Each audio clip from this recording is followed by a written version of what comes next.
Good morning. The Secretary General will preview this week's meetings of defense ministers, and then we'll have time for your questions. Secretary General.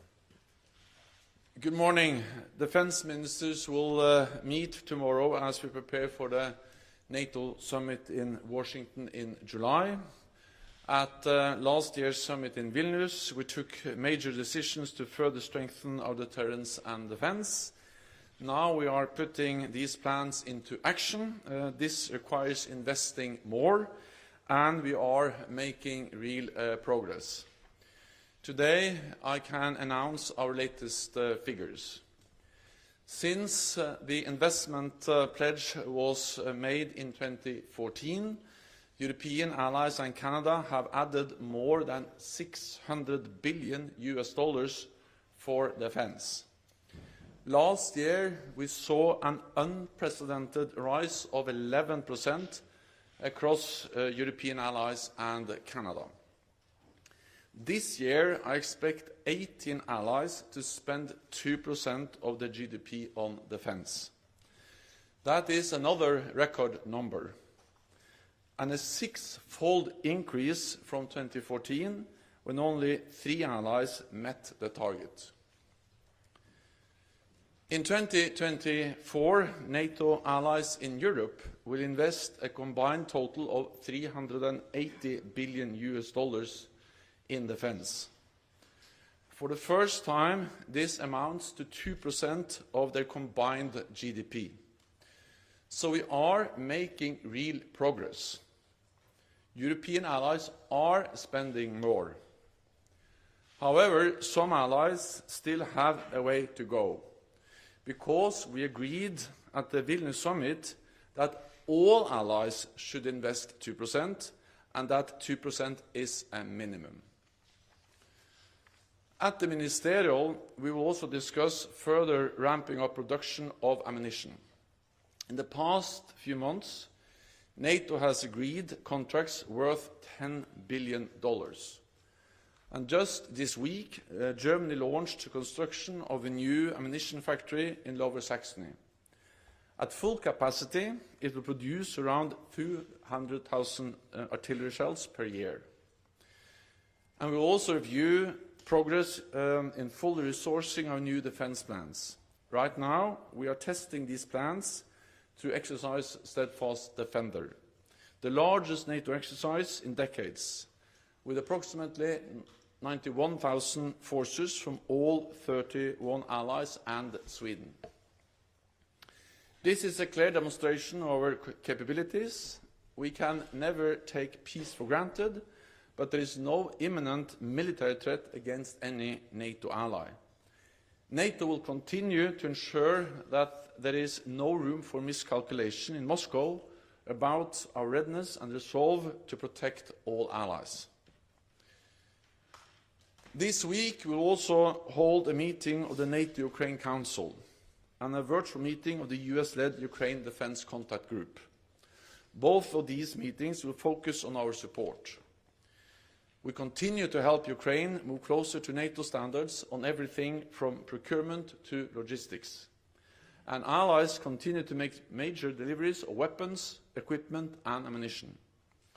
This support makes a real difference. With our help, the brave Ukrainians have retaken half of the territory that Russia seized, opened a corridor in the Black Sea, and are inflicting heavy losses on Russian forces. NATO's support is an example of true transatlantic burden sharing. I welcome the recent decision by the European Union on a major new package of aid, and I count on the US Congress to follow soon. This is not charity. This is an investment in our own security. With that, I'm ready to take your questions. We'll start with the BBC in the second row here, please. Thank you very much, Secretary General. Jonathan Beale from BBC. I just want to take you back to Donald Trump's comments at the weekend. You've already issued a statement saying that they undermined all NATO security and put soldiers at risk. Can you just explain what you meant by that? And would you go as far as President Biden, who said Donald Trump's remarks were dumb and dangerous?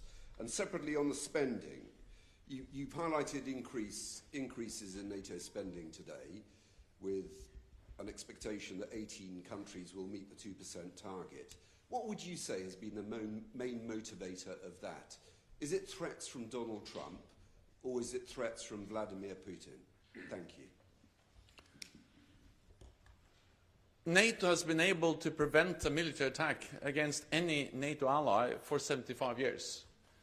And we have done that because it has been absolutely clearly communicated from all NATO allies at any time that we are there to protect all allies.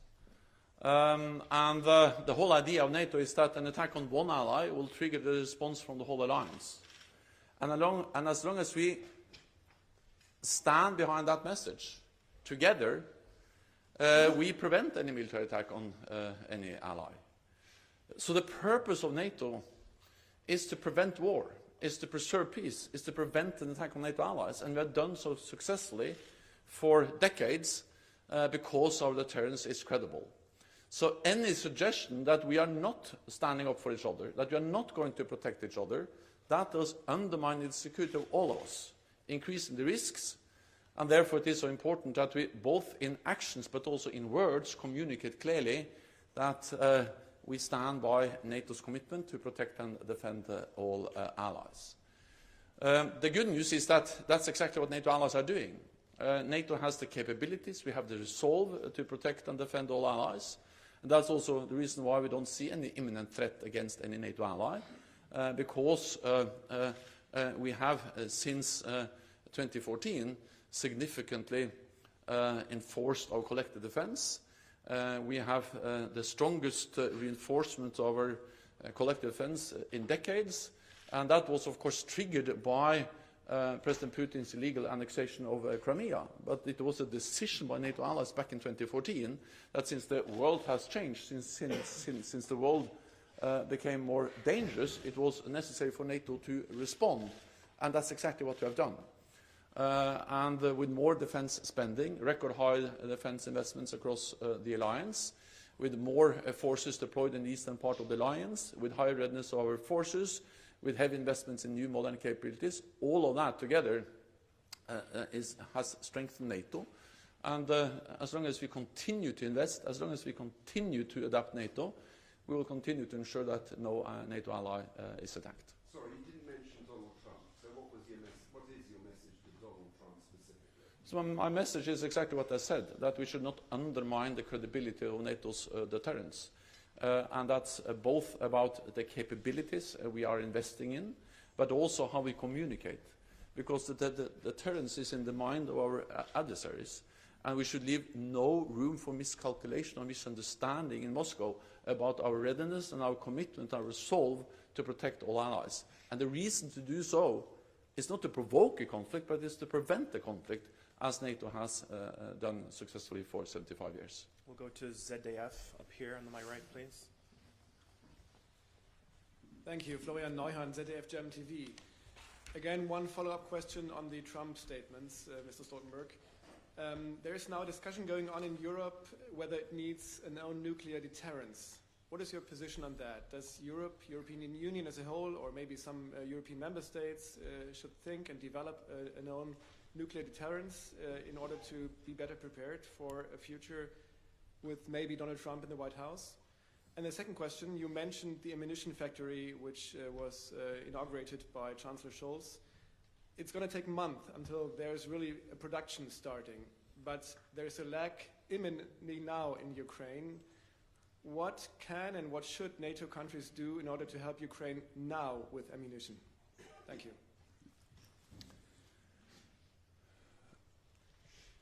We have a NATO nuclear deterrent, and that has provided the ultimate security guarantees for NATO allies for decades.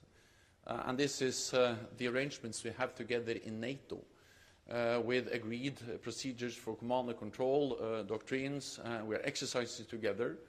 And of course this is the combination of US nuclear weapons in Europe, but also all the NATO allies providing the planes, the infrastructure, the support to be able to ensure that this nuclear deterrent is functional, operational, safe and secure and reliable. This is a nuclear deterrent that works, and we should continue to ensure that it remains safe and reliable. Part of this is also, of course, that we have two other allies with nuclear weapons, the United Kingdom and France. And I think the issue is that this is the way we organize our nuclear deterrent in NATO, and we should do nothing to undermine the credibility of that either. Then on ammunitions, we need, of course, to do both, to do two things at the same time.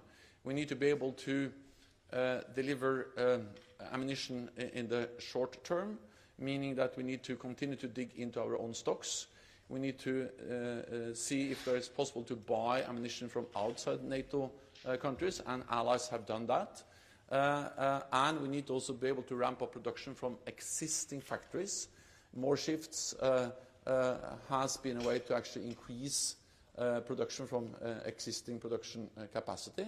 But in the longer term, we need to increase also the production capacity. And therefore, I welcome decisions not only by Germany, but also from other allies to invest more to ramp up production.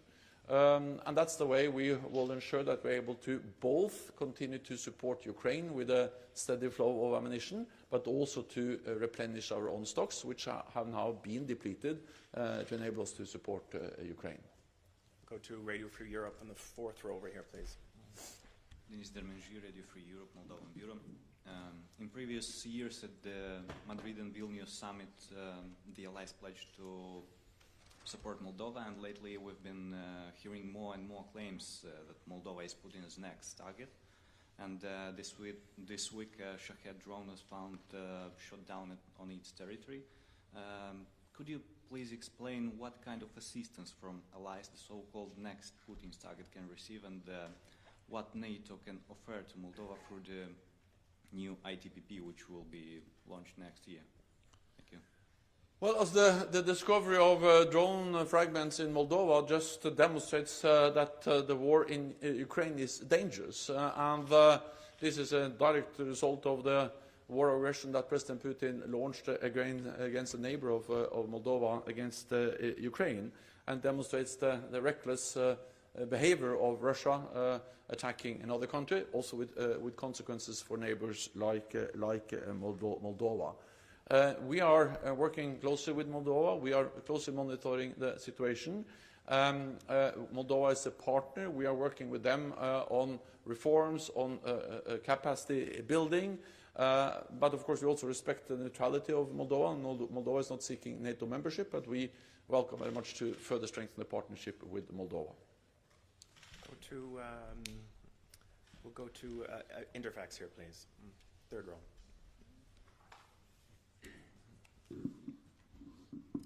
Thank you, Dylan.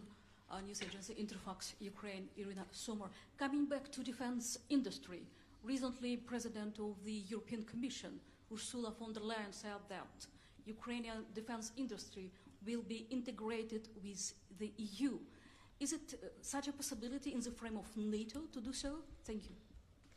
So we are working closely with the Ukrainian defense industry, and we welcome efforts by all NATO, all allies, but also by the European Union, to see how we can further strengthen the Ukrainian defense industry.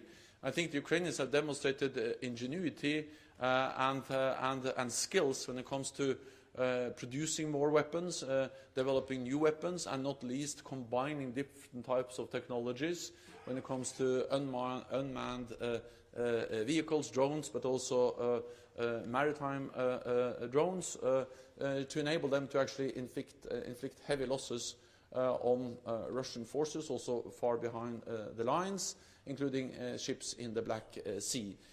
So both when it comes to ramping up production of 155 ammunition, but also more advanced weapons, we are working with Ukrainians. I welcome the efforts by NATO allies, defense industry working with Ukrainians, And we are, as part of the NATO comprehensive package, also working on interoperability and standardization, which is part of integrating Ukraine more and more into NATO, or moving Ukraine closer to NATO. Go to Deutsche Welle, please, and the third row. Thank you so much, Alexandra von Nahm, Deutsche Welle, DW. The Ukrainian armed forces said today that they destroyed a large Russian ship. I guess you cannot comment on that, but could you tell us how significant the Black Sea campaign of the Ukrainians is, especially when we consider that there are intelligence services, for instance the Norwegian one, saying that the Russians now have the upper hand on the battlefield? Thank you. The Ukrainians have been able to inflict heavy losses on the Russian Black Sea fleet. They have actually been able to push the Black Sea fleet away from the western part of the Black Sea. And this is a great achievement, a great victory for the Ukrainians. The fact that they've been able to push away the Russian Black Sea fleet and open a corridor, so they now are able to export grain and other commodities to the world market. Few believed this was possible just a few months ago, but now actually the export of grain from Ukraine takes place even without an agreement with Russia, so this shows the skills and the competence of the Ukrainian armed forces. This is first and foremost a result of what they do, their ingenuity, their skills, their bravery of the Ukrainian armed forces, but of course help and support from NATO allies is also important. I think it also demonstrates that, of course, what goes on along the front line is important, and we are all disappointed that the offensive that was launched by the Ukrainian forces last year didn't achieve more progress, advances. At the same time, we should not forget that even though the front line has not changed, the Ukrainians have been able to actually attack behind the Russian lines, both on land, destroying command and control, arms depots, and important also Russian capabilities, including aircraft, but also continue to destroy parts of the Russian Black Sea fleet, and this just shows the skills of the Ukrainian armed forces. We have Kiev Independent in the second row, please. Just 1 second for the microphone. Thanks. So we hear that there may be changes to the format of Rammstein, with NATO taking over military aid coordination for Ukraine. Can you tell us why and what this will look like? So first of all, I think that the Ukraine Defense Contact Group, or the Rammstein format, has been a great success. And it has mobilized support from NATO allies and partners. When it comes to military support, we have to remember that 99% of the military support to Ukraine comes from NATO allies, including Sweden, who will soon become a full member. We are constantly discussing how we can ensure that our support is sustained, how we can organize the support in the best possible way. We will have a meeting in the NATO-Ukraine contact group today, a virtual meeting. Defense ministers will meet tomorrow, NATO defense ministers. It's not possible for me to go into more details about those discussions. These are ongoing deliberations, but the aim is, of course, to ensure that we continue to provide support to Ukraine in the best possible way and in the most robust way as possible. We'll go to the gentleman in the black blazer here in the second row, please. Thank you. Barzan Sarakoto from Kursan 24. On the Middle East, Iranian regime behind most of the conflict because they have so many militia in Iraq, Syria, Yemen, Lebanon. Just a few weeks ago, has been attacked U.S. bases in Jordanian and also in Erbil city, the capital of the Iraqi Kurdistan region. And this kind of attack has been again and again. And also you have so many soldiers right now in Iraq. They are training the Iraqi forces.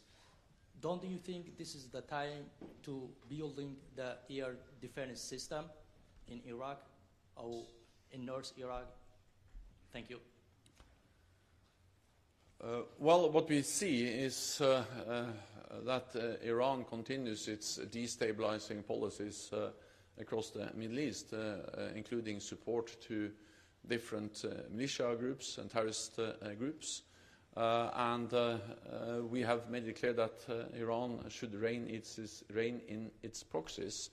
And of course, we condemn the attacks we have seen on US forces across different countries in the Middle East, in Jordan, in Iraq, and Syria. And you're right that NATO has a presence in Iraq with our mission there. We help the Iraqis to build capacity to ensure that ISIS does not return, and we work with Iraq on many different in many different areas, and of course anything that can help them also to defend against air strikes is important for Iraq and important for forces deployed in Iraq. We'll go to Bloomberg, back here, lady in the pink scarf, please. Natalia Drozdiak, thank you for the question. I just wanted to follow up on Ramstein and what NATO's role might be in Ramstein going forward. Are there any discussions within the alliance about what could be done to ensure that Ukraine, aid for Ukraine is insulated from allies' elections over the coming years? Thanks so much. So we are constantly, since the start of this war, we have discussed how to best organize our support. But the most important thing is actually not the framework we have around the support, but the most important thing is that NATO allies make the decisions to provide support, regardless of what kind of framework that support is provided through. So my main focus remains, when I meet NATO allies, to ensure that they continue to make the political decisions needed to provide weapons, ammunition, spare parts, maintenance, training, and also financial support. And through different frameworks, bilaterally, through the NATO Comprehensive Assistance Package, through the European Union, and through joint efforts, different allies together, they have provided unprecedented military, economic, and humanitarian support. And I count on and expect that NATO allies will continue to do so. This is a truly example of transatlantic burden sharing, because if you put together economic support and military support, actually European allies and Canada are providing more support than the United States. The United States is, of course, vital when it comes to military support, and I count on the United States to continue its military support. But it is important to realize that this is actually European allies and Canada and the United States together. Canada provides training, provides also equipment and ammunition, and then European allies and the United States is doing the same in different formats. Time for just one or two more. We'll go to Face TV in row 4, please.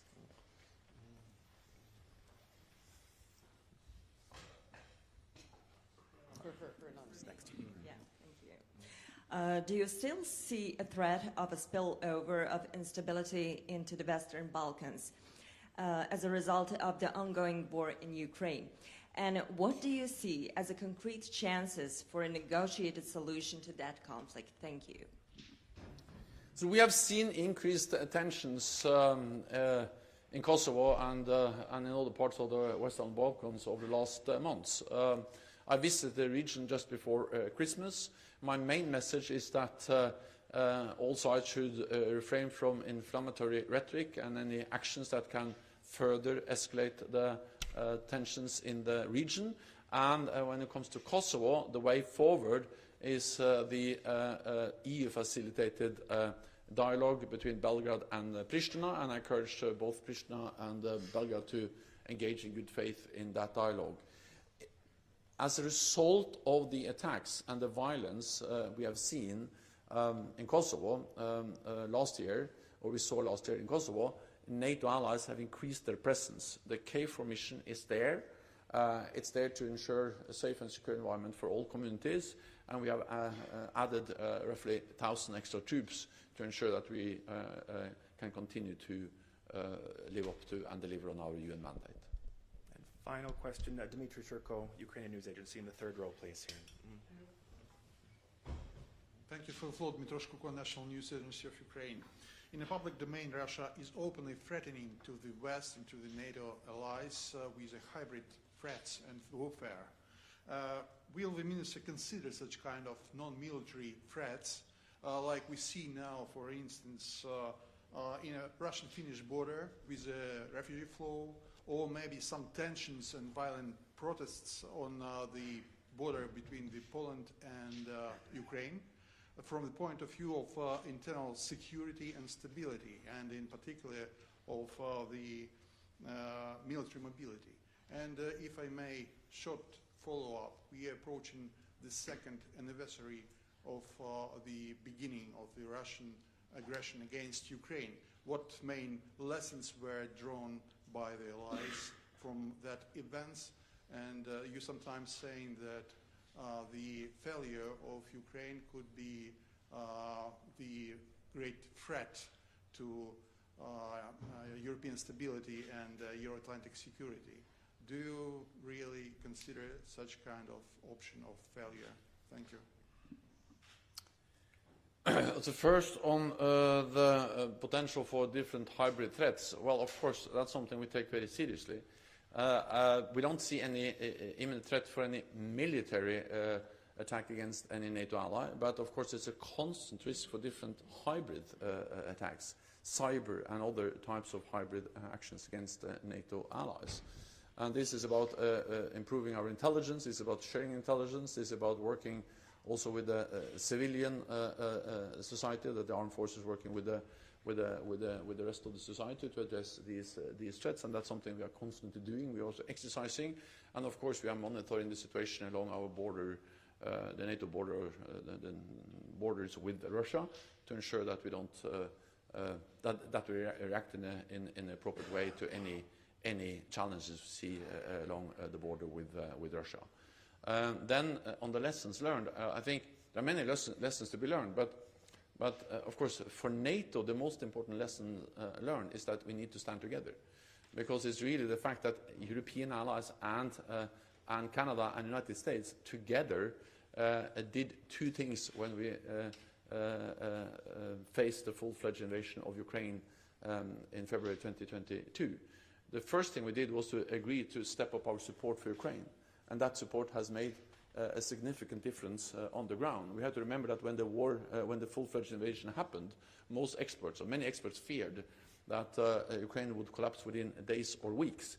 The opposite happened. The Ukrainians have been able to retake 50% of their territory and inflict heavy losses on the Russian forces. The other thing that NATO did when the full-fledged invasion took place was to increase our military presence in the eastern part of the alliance and further increase the readiness of our forces and activate our defense plans.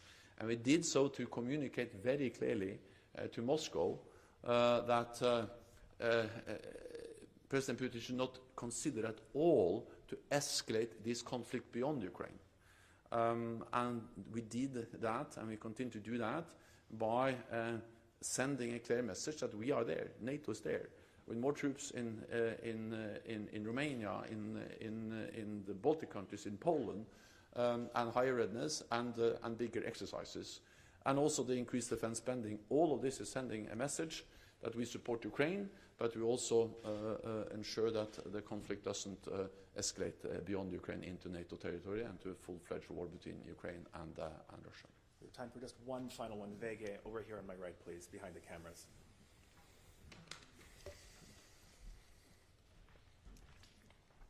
Thank you. Alf Jonsson from Vege. During your visit to Washington in January, you said you had the chance to talk to Republican leaders in both chambers of the Congress and also Republican-leaned think tanks. And in light to your talks there, was Trump's statement last week a surprise for you, or was it in line with what you heard during your stay in Washington? So what I heard in Washington when I visited Washington, and rightly, as you said, I met many Republicans or representatives both in the House and in the Senate from both parties. The message and the broad agreement from all of them was strong support to NATO and strong support to Ukraine.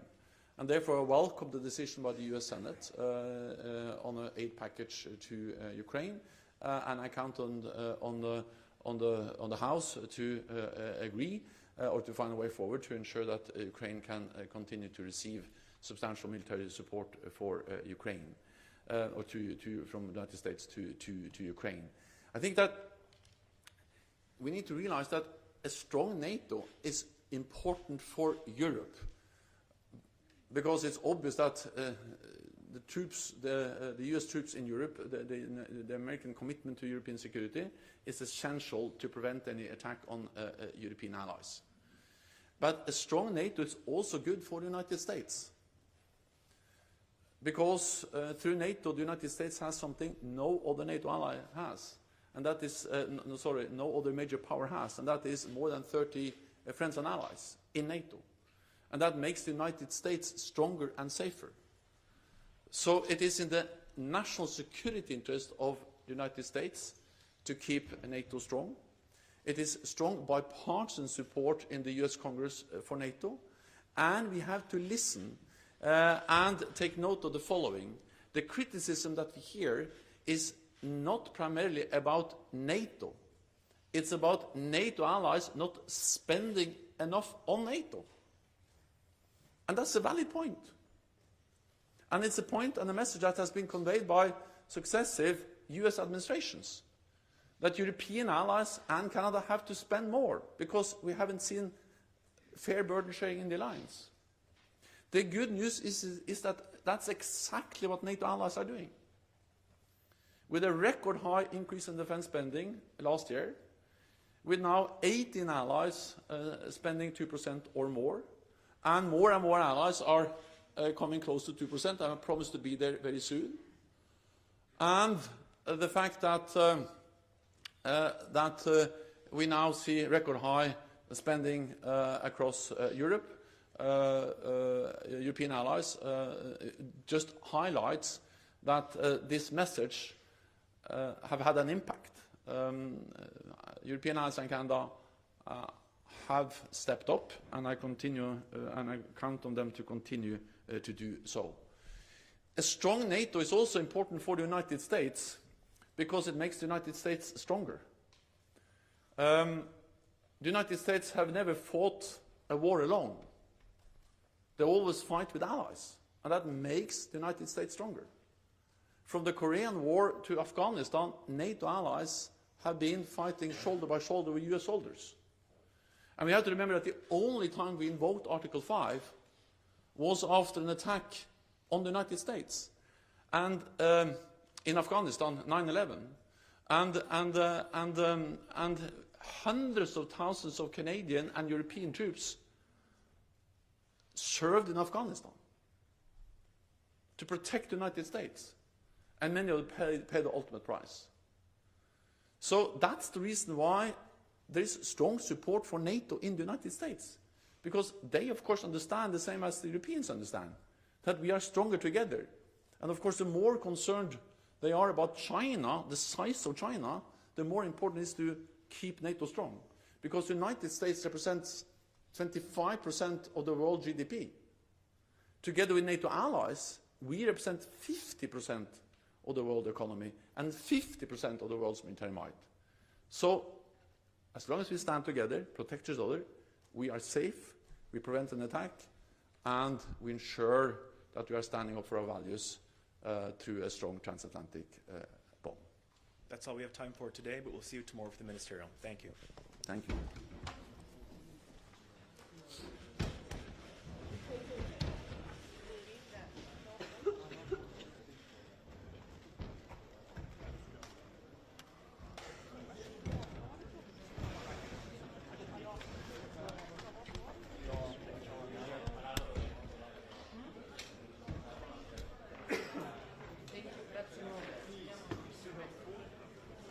Questions from the Eastern flag.